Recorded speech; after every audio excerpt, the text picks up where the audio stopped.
Mrs. Lee, I believe you have some words to say about the dearly departed.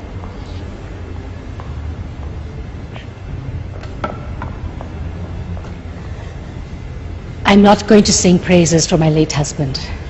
Not today. Neither am I going to talk about how good he was.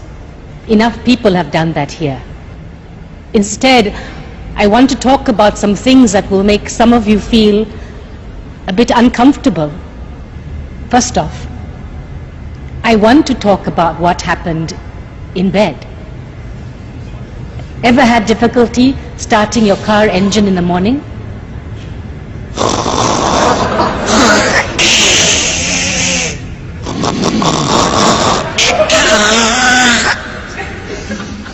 Well, that's exactly what David's snoring sounded like.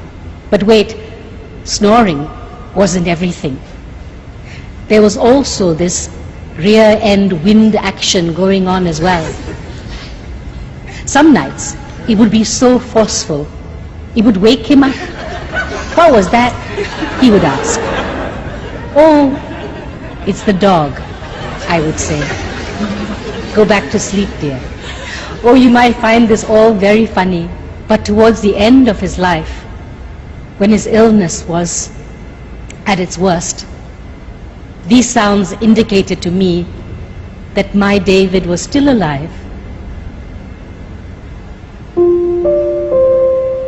And what I wouldn't give just to hear those sounds again before I sleep.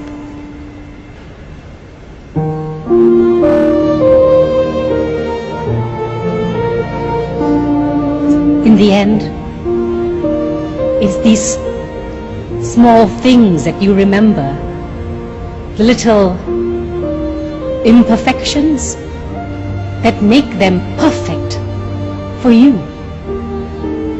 So to my beautiful children, I hope one day you too find yourselves life partners who are as beautifully imperfect as your father was to me.